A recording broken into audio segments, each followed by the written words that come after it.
ಪ್ರಿಯರೇ, ದೇವರು ಒಳ್ಳೆಯವರು, ಒಳ್ಳೆಯದನ್ನೇ ಮಾಡುವವರಾಗಿದ್ದಾರೆ.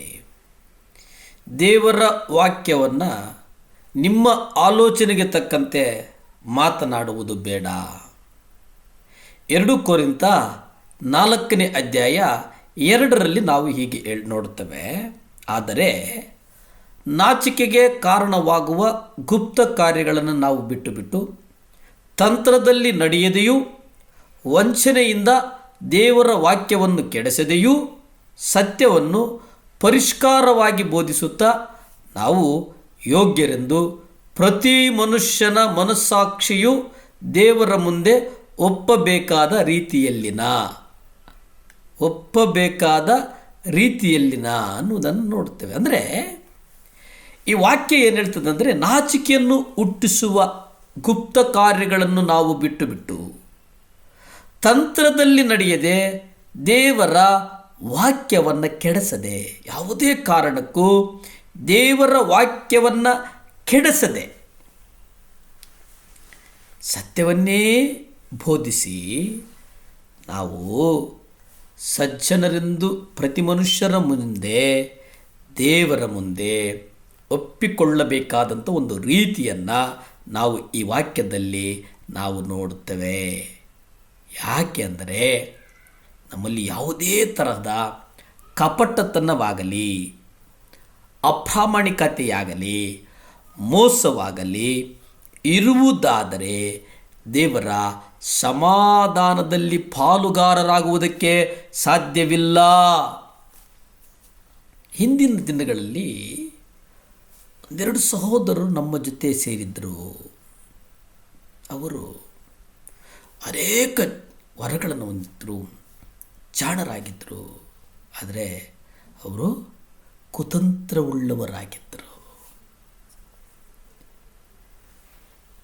ದೇವರು ಜಾಣರನ್ನು ಮತ್ತು ವರಗಳನ್ನೊಳಗೊಂಡ ಜನರನ್ನು ಉಪಯೋಗಿಸ್ತಾನೆ. ಆದರೆ ಅವರು ನಿಷ್ಕಪಟಿಗಳು, ನಂಬಿಕಸ್ಥರು ಮತ್ತು ದೀನರು ಆಗಿದ್ದಾಗ ಮಾತ್ರ, ಅಂದರೆ ಸೊಕ್ಕಿಲ್ಲದೆ ಇರುವಾಗ. 1 ಕೊರಿಂಥ 3ನೇ ಅಧ್ಯಾಯ 19 ನಾವು ನೋಡುವುದಾದರೆ, ಇಹಲೋಕದ ಜ್ಞಾನವು ದೇವರ ಮುಂದೆ ಹುಚ್ಚುತನವಾಗಿದೆ. ಯಾಕೆಂದರೆ ಆತನು ಜ್ಞಾನಿಗಳನ್ನು ಅವರ ಸ್ವತಂತ್ರದಲ್ಲಿ ಇಟ್ಟುಕೊಳ್ಳುತ್ತಾನೆ. ಪ್ರಿಯರೇ, ಇಲ್ಲಿ ಗಮನಿಸಿ, ನೀವು ದೇವರು ಯಾರನ್ನು ಬಳಸ್ತಾನೆ? ನೀವು ಸತ್ಯವೇದದಲ್ಲಿ ನಾವು ನೋಡುವುದಾದರೆ ಹಮಾನ ಅನ್ನುವ ಒಬ್ಬ ವ್ಯಕ್ತಿಯ ಕುರಿತು ನಾವು ನೋಡ್ತೇವೆ. ಹಮಾನನಂತೆ ಅವನು ಕೂಡ ತಾನು ಮಾಡಿದ ನೇಣುಗಂಬವನ್ನು ಏರಬೇಕಾಯ್ತದೆ. ಕಪಟತನದ ಸಹೋದರಿಯರು ಹೆಚ್ಚು ಕಾಲ ಸಭೆಗಳಲ್ಲಿ ಬದುಕಬಹುದು. ಏಕೆಂದರೆ ದೇವರು ದೀರ್ಘಕಾಲ ತಾಳ್ಮೆ ಮತ್ತು ಕರುಣೆ ಉಳ್ಳವರಾಗಿದ್ದಾರೆ.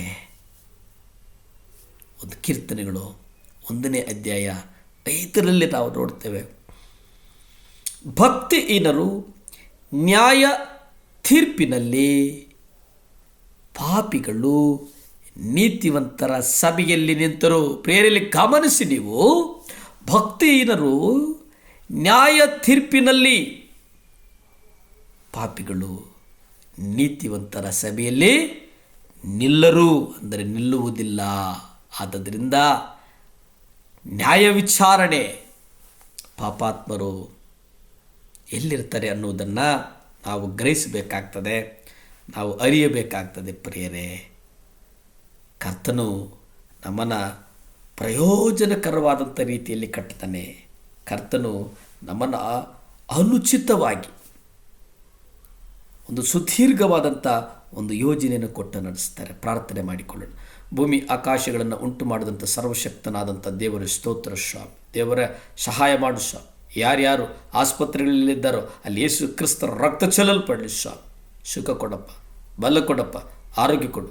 ಯೇಸುವಿನ ನಾಮದಲ್ಲಿ ಬೇಡಿ ಬಂದು ಆಶೀರ್ವಾದಗಳನ್ನು ಹೊಂದ್ಕೊಳ್ತಾ ಇದ್ದೀವಿ ಪರಮ ತಂದೆಯೇ, ಆಮೇನ್ ಆಮೇನ್.